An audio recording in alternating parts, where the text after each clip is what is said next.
tonight to be part of an extraordinary act of courage.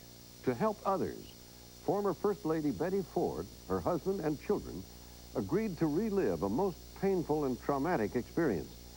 They will bear the details of how first the Ford family and then Mrs. Ford discovered that she was an alcoholic, addicted to drugs, and locked on a path of self-destruction. Well, surely if it can happen to a president's wife, it can happen to any one of us. Betty Ford's comeback was triggered by what doctors call an intervention, an intense emotional encounter that she details in her new book, Betty, A Glad Awakening. And tonight you'll see how it works, and if someone you love is drug or alcohol dependent, what you learn could save that person's life. Barbara? And Hugh, nothing would give the Fords greater satisfaction than to save more lives. I say more because many have already been saved at the Betty Ford Center in Palm Springs, California, perhaps this country's best-known drug and alcohol rehabilitation center. And it's why the entire Ford family agreed for the first time to tell their story on television. It has been 9 years next month since Betty Ford took her last drink and swallowed her last pill. Before that, she was a very different person. Her daughter Susan begins our story.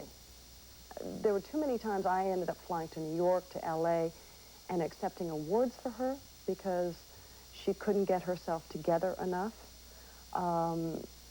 And I got real tired of it. I was living her life for her instead of living my life for me. There are probably a lot of stories you could tell. I mean, because once a person is an alcoholic, they tend to hurt the people around that they love the most. I was denying some of the things that I witnessed in her life. Didn't want to accept that. And she was hiding more and more. We'd come to California, we enjoyed it here, but there were things that were not the same with her. She had been the most popular First Lady in decades. Indeed, during the time she spent in the White House, Mrs. Ford enjoyed the most fulfilling period of her 30 years in Washington. She worked hard with her husband to heal the wounds of Watergate. She was warm and well-liked. Sometimes she even had some fun. And she certainly was an honest woman. Her public battle with breast cancer and her mastectomy gave other women courage.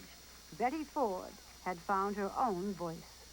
Because so many hundreds of thousands of women in the world have breast cancer, I felt I had to share my experience with them. But these were her years of confidence.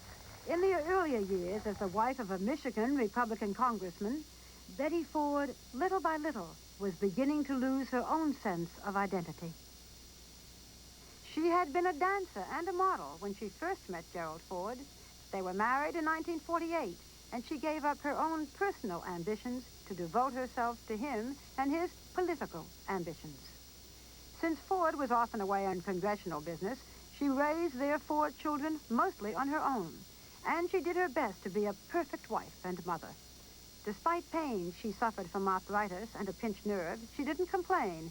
Instead, she grew resentful.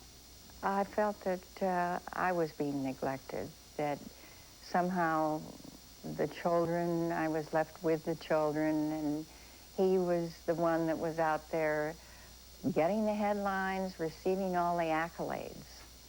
And maybe in my own mind, I was realizing, you know, I had something to do with it, and why wasn't I getting a little of that attention? I wasn't aware of that feeling because I thought she had been a wonderful mother. I felt we had had a fine marriage. I felt our lives were developing very constructively. She worked very hard. It wasn't that he didn't care. I think we were also really just completely tied up in his career that we weren't looking at each other the way we should look at each other. I had a great deal of neck pain and back pain, so the medications that I was taking for my back and my neck became considerably multiplied. Is this when you started to drink? No, I had always used alcohol. You know, I didn't drink too much. I didn't want to appear anything other than what I thought a lady certainly behaves that way. And I had no desire to appear to be an alcoholic. I didn't know I was an alcoholic. Neither did her husband or children, not even in the White House. But rumors were starting. I remember doing the last interview with President Ford and the First Lady as they were packing to leave the White House. Mrs. Ford took me on a tour of their private quarters, and although she never said anything wrong, her words were heavy and slow. Will you miss this?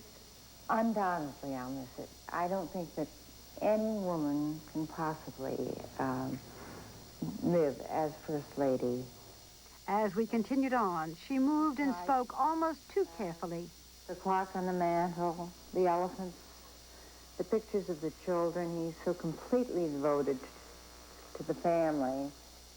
1 month later, Jimmy Carter was inaugurated, and after 33 years of life in politics, a heartbroken Betty Ford and her husband left Washington.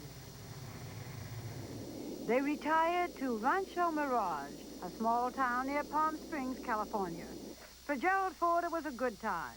He traveled constantly. One of the most popular ex-presidents, he was deluged with speaking engagements, warm receptions, and continued applause and affection.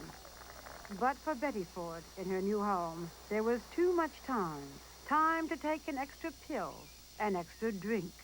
Time to feel sorry for herself. So here you are in this big, beautiful house. Your husband's away a lot. Were you lonely? I was very lonely. I was up and around, but I was usually up and around in a nightgown and a robe. And I didn't really want to go anyplace. Everything was in slow motion. In fact, my neighbor said just to have a sandwich with me, it took an hour and a half. And most of the time, she didn't have time for that. So people were withdrawing from me, too. And the children, did they withdraw? Well, the children they had moved away to their own homes. Susan was in Palm Desert nearby. There are days that she never got dressed. She never combed her hair. She never put her makeup on. And I'd say, let's go shopping. There was no motivation to do anything. It was like a walking zombie. You know, Mom was walking around and not aware of what she was doing. You know, she was in a daze. I wanted everything to focus on me, and yet I couldn't remember anything. Telephone calls from one day to the next, plans we had, I wouldn't remember having heard about them. So if you have physical pain, you take a pill. If you have emotional pain, you take a little drink. I used the pills and the alcohol to help me cope. It was like an anesthetic. How many pills were you taking at that point, do you think? As I recollect, I think it was 25 or 30 pills a day. Maybe a nightcap before I went to bed, and then take sleeping pills. When I would see her take a handful of pills before she went to bed, all prescribed by competent doctors, I felt very uncomfortable and sad. But I couldn't cope with the situation, Barbara. Did you ever think that Mrs. Ford drank too much? No, I didn't. You were not aware that there was any problem? I was totally unaware. But it did become noticeable as circumstances would develop where we would have to cancel a previous occasion to go out and have dinner. Or we would be very late because it took her a longer period of time to get dressed and get ready. Those little things were the most noticeable.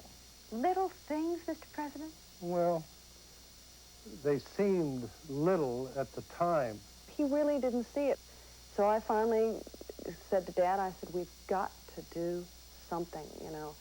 I have to come over here every day to be sure that everything's going okay. And I can't, you know, I could barely work and do that.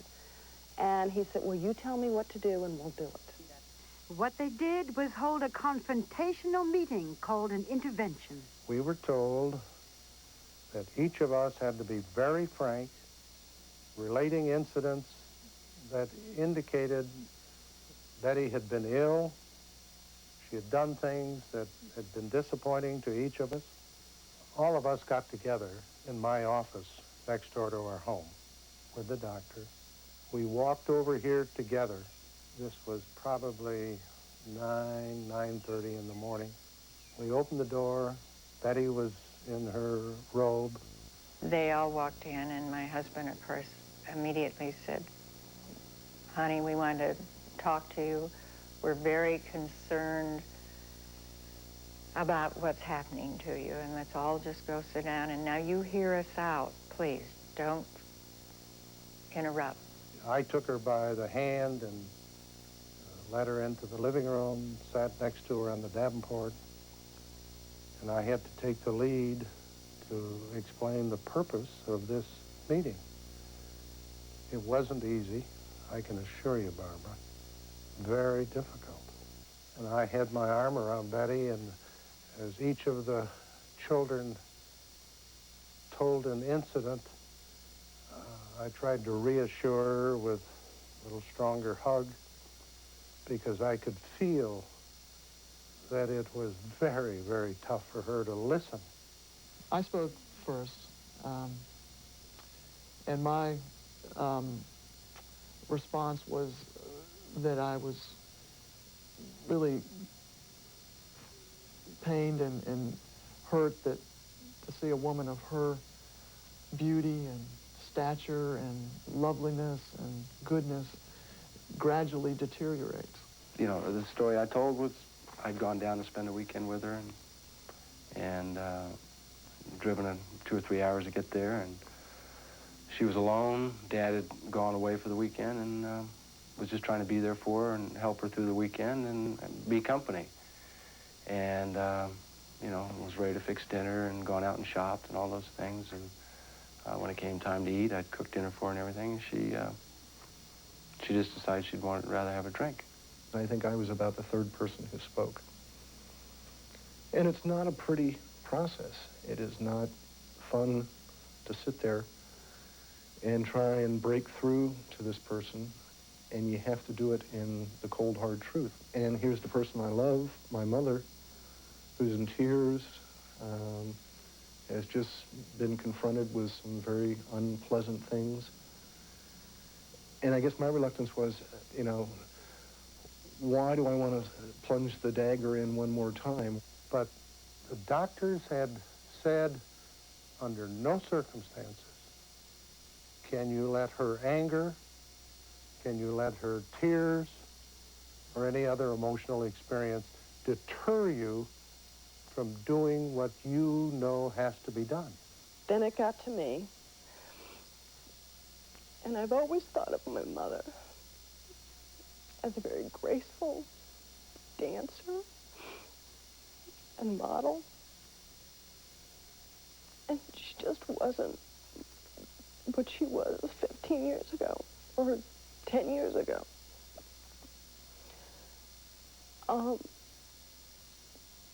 But I loved her. And that was what I had to tell her. I couldn't see her do what she was doing to herself any longer. We wanted her to understand we loved her, and if she didn't respond to the intervention, didn't take treatment, the likelihood was that she would die. It was what I needed. I needed somebody who cared to tell me I was sick. And they weren't telling me I was alcoholic, and they weren't telling me that I was a drug addict. They were telling me that they loved me and they cared about me, and they couldn't let me go on because I was going to die if I did. And that I, with their help and the help of the doctors that were there, was going to have to do something about it. I knew that I had, you know, come to the final end of the road. I didn't really plead. I collapsed. Tough as that was, her real battle lay ahead. After the family's intervention, the rest was up to her. Betty Ford saving herself right after this. Again, this reminder, tonight on Nightline, Ted Koppel will have the latest reaction to today's report by the Tower Commission. And we'll talk live with Commission members Brent Scowcroft, John Tower, and Edmund Muskie. This detergent just got stronger. And this one too. What made these washing machine detergents stronger? A remarkable washing machine, the GE Spot Scrubber. The only machine with the Spot Scrubber system and mini tub. It concentrates detergents an incredible 6 times to work harder on spots and stains. So for a better washing machine detergent, get GE's better washing machine, the Spot Scrubber.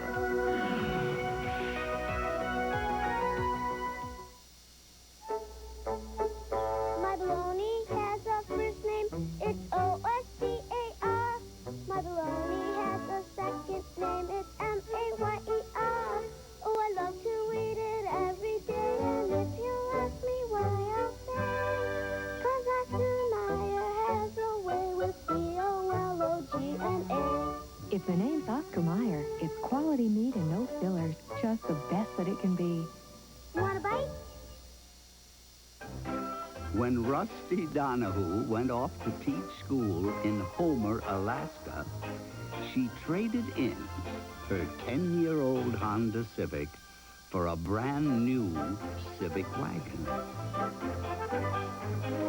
She expects to keep her wagon just as long, she says, since she really only uses it for running little errands. The naturalness of some foods is obvious. With others, you may need more information. So about the coffee you're drinking. If it's smooth, satisfying Sanka, it's decaffeinated 100% naturally. In fact, it's the only leading coffee decaffeinated with pure mountain water and natural effervescence. If you want naturalness in the things you eat and drink Sanka decaffeinated coffee for reasons which should by now be obvious. Friday. It was murder. The high seas whodunits. You did set me up. Yes. Squirt. Boys, stop fighting. All your TV favorites are suspects. Very interesting. Climb aboard for a new 2-hour Love Boat special. Tomorrow. Harry runs a hospital. Glaucoma, my favorite, with a few taco chips and a little sauce. He might not be a doctor. Is there really that much of a difference? MD, Teamster? But he sure can operate. Normally these go for $5, but for you, $5. Alan Arkin is Harry after Perfect Strangers Wednesday.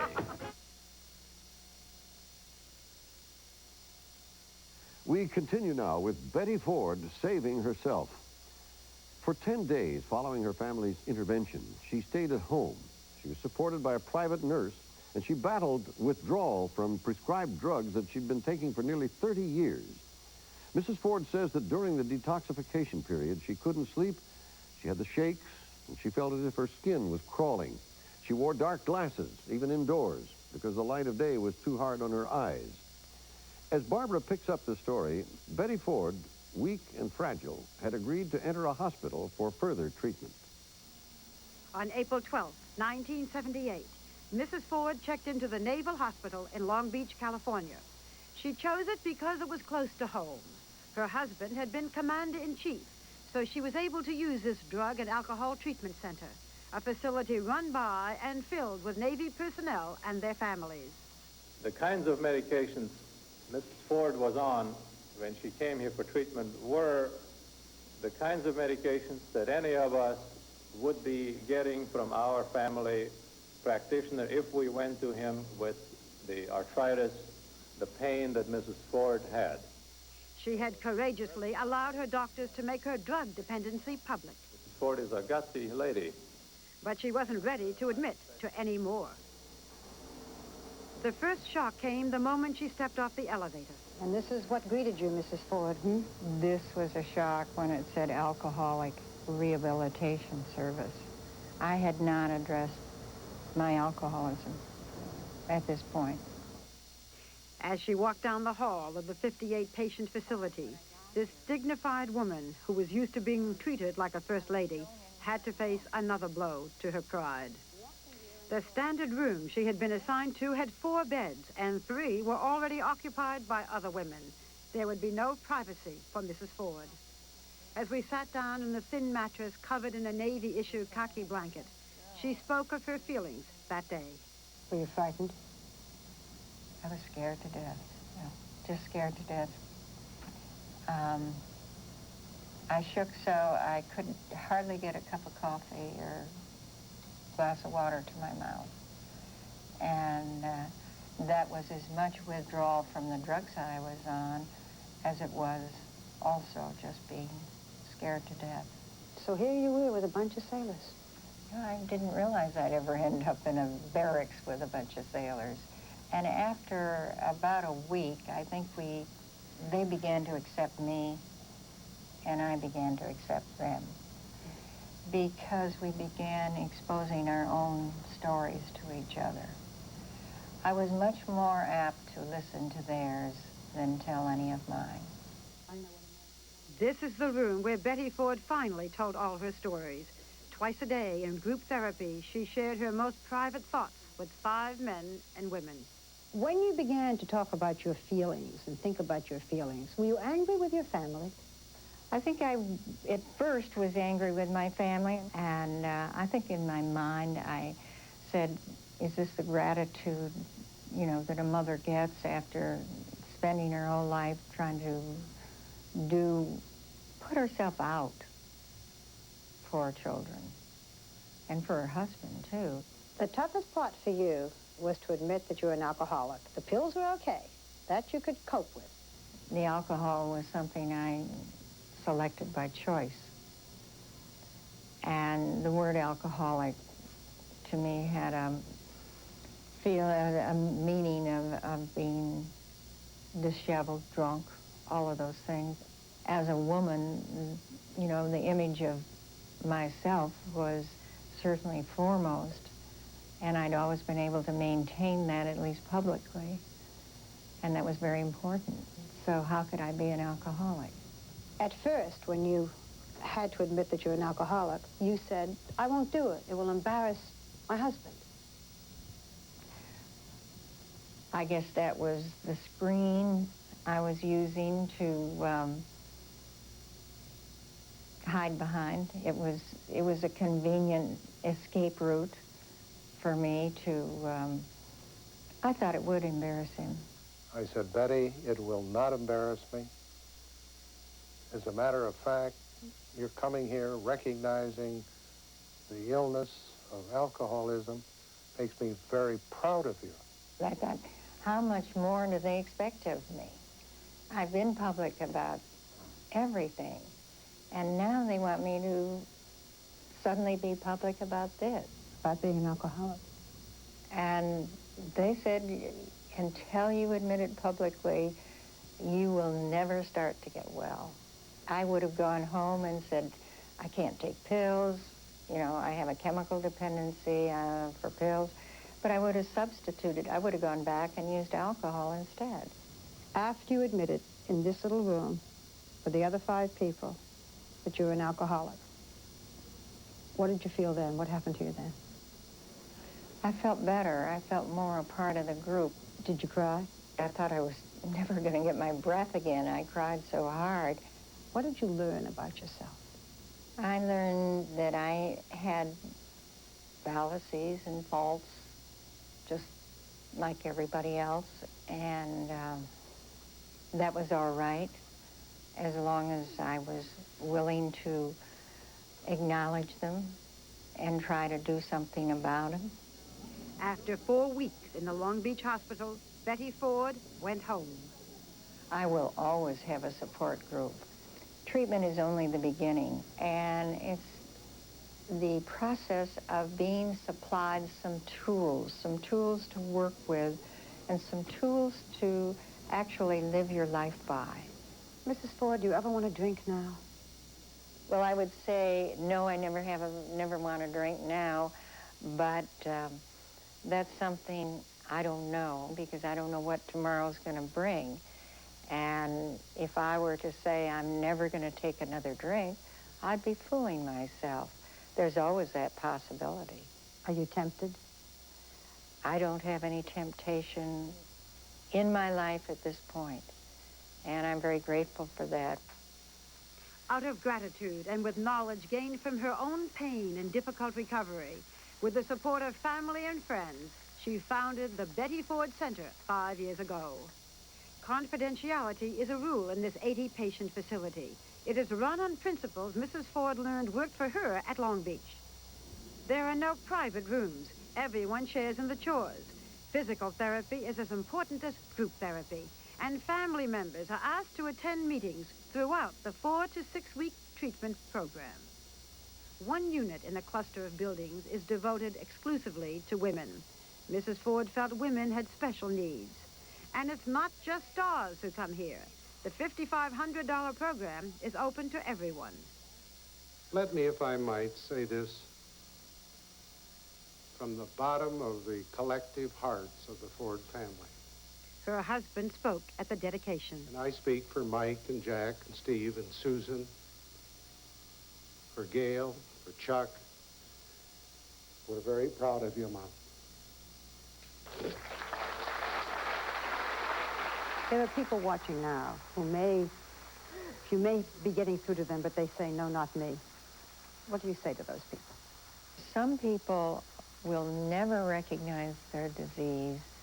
I would say to all of them, whether it's someone who is suffering, just remember there's a lot of hope out there, because alcoholism, drug dependency is treatable. In fact, the recovery rate is much higher than almost any other disease. Take the gamble, because the consequences of success are just tremendous. It makes a marriage much more beautiful, makes a relationship more meaningful. It makes your whole life perfect. There was a time, you said, when your husband could never say, I love you, but he was very reserved. Can he now say, I love you? Not only he can, but he does it often, and he does it quite publicly. Today, we can walk arm in arm, hand in hand, and not be embarrassed about it. I think our marriage is more fun, it's more intimate, more loving, and that's very reassuring for a woman. It is a solid, loving relationship, isn't it? Of an entire family. Yeah. How does she cope, though, with the pain I understand she still has, without taking pain-killing drugs? The only kind of treatment she has now is external. She has hot packs, physical therapy, and if she's in severe pain, she has some acupuncture. But it's nothing swallowed. Mm-hmm. Well, considering the fact that that's a president and a first lady, the frankness of the whole family is very commendable, I think. Isn't it? We forget how long it's been since we've really seen them and how far they have come. It's a credit to them, I think, that they opened up like this. Excellent. Thank you, Barbara. Well, still ahead, Ted Koppel with the latest on